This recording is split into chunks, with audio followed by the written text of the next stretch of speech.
يا الله العظيم، من بحر الظلمات الهائج، من بحر الظلم المتلاطم، نناديك فاستيقظ وأنقذنا.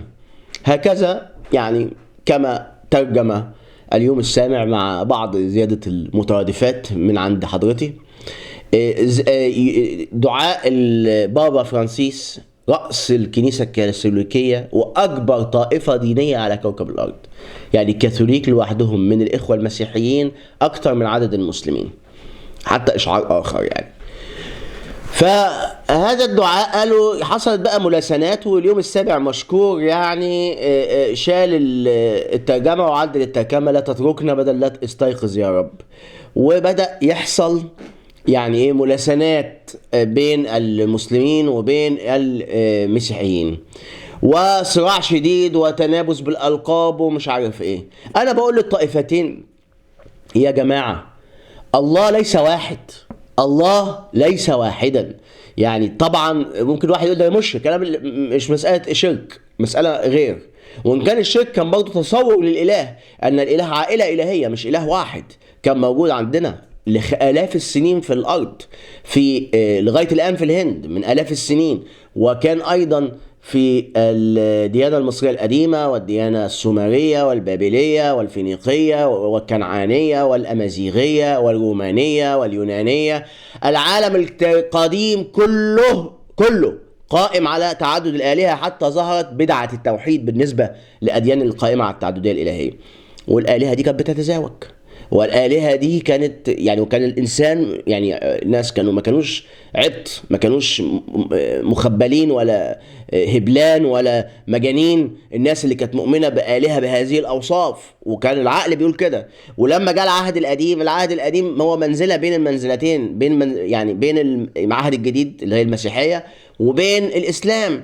فكان تصور الإخوة اليهود للإله الأول إن هو إله، كان طبعا ده برضه قائمة على التعددية، لكن بدأوا يعملوا حاجة اسمها التفريد، إن ربنا دوت هو الوحيد، يهوى يعني مش ربنا يعني، ما هو أسامي كتير بقى، أنت عارفين أسامي الإله دايما كتير. فالأخ يهوى أو الإله يهوى كان يعني إله من ضمن الآلهة اللي موجودة في المنطقة، ولكن كان غيور زي الراجل اللي بيغير على مراته. فكان غيور على شعبه، ولا يقبل بان هذا الشعب هذا الشعب يعبد غيره، ولو عبد غيره هيبهدله. فكان الناس كلها مؤمنة بهذا اليهود. وبعد كده قالوا لا، ده انكر الالهه الاخرى كمان، يعني لا مفيش رجاله الا جوز الست، جوز اللي هم بني اسرائيل، وبقيه الرجاله كلهم اصبحوا اتسحبت منهم الرخصه، واصبحوا الهه كاذبه، واصبح اله وحيد حق اللي هي فكره التوحيد. بعد كده جاء المسيح وبفكرة الأقانيم الثلاثة، وبعد كده جاء الإسلام. الصراع حصل على صفات الله، بل حتى الصراع داخل الدين الواحد. يعني في ناس يقول لك قلة أدب تقول الله استيقظ، الله لا يصح عليه النوم، لا يصح عليه السكس، لا يصح عليه الدخول إلى الخلاء وما شابه ذلك، يعني من دخول الحمام والأشياء دهيت. في أديان ممكن تصدق في كده، في أديان بتقول الآلهة بتاكل، في أديان بتقول الآلهة ما بتاكلش، وكل واحد بيمنطق دوت عقليا. والمنطقة العقلية يعني هل مستحيل على الله انه يتزوج؟ هل مستحيل على الله انه يكون له اب؟ هل مستحيل على الله؟ يعني استحالة العقلية المطلقة، محدش شاف الله عشان يعمل قياس عليه. وبعدين ما هو في التراث الديني يعني بعض الاشياء ممكن يعني اديان اخرى تجدها سخيفه، زي مثلا يوم يكشف عن ساق وتدعون الى السجود، ان يكشف عن ساق قالوا يعني في الاحاديث يعني يكشف عن ساق الجبار. وفي بعض المعتزله والاشاعره قال لك لا، الجبار ده ملك يعني من الملائكه. وفكرة استيقظ يا رب في العهد القديم كتيرة، وفكرة ان الاله بعد ما خلق الدنيا كلها في 6 ايام تعب وريح شوية، كانت فكرة اساسية موجودة عند هذا الفكر الديني اليهودي. حتى انزعج منه فيلون السكندري اللي هو فيلسوف او يعني متفلسف، ما فيش داعي اقول فيلسوف، متفلسف سكندري يهودي، وبدأ يحاول يخلي الصورة الجميلة للإله عند أرسطو وأفلاطون ويحاول يسقطها على إله العهد القديم، ويرفض الأشياء زي حديث العركة اللي بين الله وبين يعقوب اللي هو سبب بعدها إسرائيل، وقالوا بعد الناس في المؤولين للكتاب إن هو ملاك وليس إله، وأشياء كتيرة جدا. والتأويل بقى واسع، وتعرفين يعني التأويل ده بحر شديد. وبعدين الله استيقظ يا الله، أو استيقظ يا أيها الرب، دي موجودة كتير في العهد القديم ومش عيب. يعني هم شايفين ان الله ممكن يكون يعني زي مش يعني مش مهتم، او في حالة. طبعا اكيد في تأويلات كتير، زي مثلا الرحمن على العرش استوى، هل الله بيجلس على العرش زيه زي الملوك، ولا ده تعبير مجازي؟ طبعا الحنابلة والوهابية يقولوا لا، بيجلس على العرش او بيستوي على العرش استواء يليق بجلاله، وفي عرش وفي كذا. في ناس تانيين من المسلمين ايضا قالوا ما فيش عرش اصلا، العرش ده كناية عن العلم وسيطرة الله على الكون، والاستواء ده معنى مجازي، مش استواء يعني واحد قعد الكرسي، زي ما قالوا استوى مش عارف بشر على العراق من غير ايه ولا ايه، ان بشر ده استوى على العراق، العراق ده مش كرسي يقعد قاعد عليه، العراق يعني معناه انه تمكن من الحكم.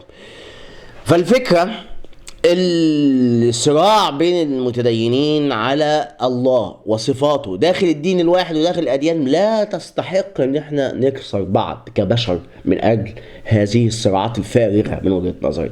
الله يستيقظ، الله ينام، الله له ولد، الله له زوجة. يعني هو حتى في القرآن يعني لم يلغي هذا بالاستحالة العقلية، لكن قال لو يعني قال ما فيش، ما حصلش، ما اتجوزتش. انا بشك يعني شكك في نسب المسيح لله وفقا للعقيدة المسيحية، وقال ما كان لله ان يتخذ ولد ولو شئنا قل لو كان للرحمن ولد. الرسول بيقول له، يعني ربنا بيقول للرسول المفروض وفقا للوحي الإسلامي، قل لو كان للرحمن ولد فأنا أول العابدين.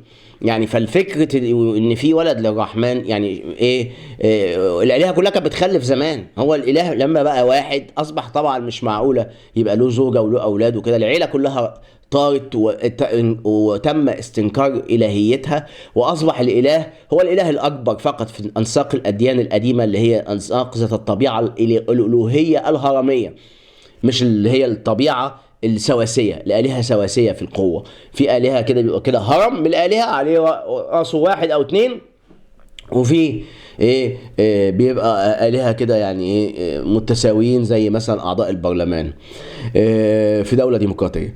المهم، فالفكرة كلها يعني هي المسألة لا تستحق ان احنا نخسر بعض عشانها، وممكن كل واحد يحتفظ بعقيدته لنفسه، ممكن نتناقش بس نقاش بالأدب اخلاق. والله انا مش مقتنع ان الله بيستيقظ، واحد يقول لك انا مش مقتنع ان الله مثلا واحد، انا مش مقتنع ان الله ملوش ولد، انا مقتنع ان الله له ولد. مش معقوله الله مثلا جنسه هل ذكر هل انثى، هل ليس ذكر ولا انثى، يعني منزه عن الذكوره والانوثه، ليس له هذه الاعضاء، او يعني شيء اخر او كذا، ويحصل هذا الجدل يعني يكون بخلق عالي. ويعني ولعل دعوة البابا فرانسيس يعني دعوة البابا فرانسيس يعني هو فعلا شعور البشرية في بحر هائج، فيعني أين أنت يا الله، أو لا تتركنا يا الله. يعني فهم يعني ما نعبدك ونحن نقيم لك الطقوس حول العالم، حتى المعابد اتقفلت يا الله. يعني ماذا تنتظر حتى تتدخل وتنقذ الجنس البشري اللي هم أبنائك وأحبائك وفقا أو عيال الله، أو خليفة في الأرض، يعني وفقا للأديان المختلفة برضو الإنسان أخذ تايتلز مختلفة، سواء عيال الله، ولاد الله، خليفة الله، وإلخ إلخ. فاللي أنا عايز أوصل له نقطة محورية وأساسية، وهي إن إحنا ما نجعلش هذه المواضيع مواضيع سبب للشقاق والخناق بيننا وبين بعضنا البعض، ويبقى عندنا وعي. وجميل ان احنا نقرأ وندرس، كل واحد يوصل لقناعة معينة لتصور لإله وفعلا احنا في بحر هائج، والبحر الهائج ده يمكن الناس ويقولوا نرجع لله ومش عارف ايه، يعني عندهم الصدمة دي اكنها اول مرة تحصل. ده 50,000 وباء جه على البشرية وعلى الكائنات الحية، و50,000 كارثة طبيعية، وصراعات. الحياة كلها قائمة على الصراع، وقائمة على هذه الطبيعة العمياء التي تصيب الإنسان بالفيروسات والميكروبات، وتصيبه بالزلازل والبراكين، وتصيبه بالنيازك والشهب.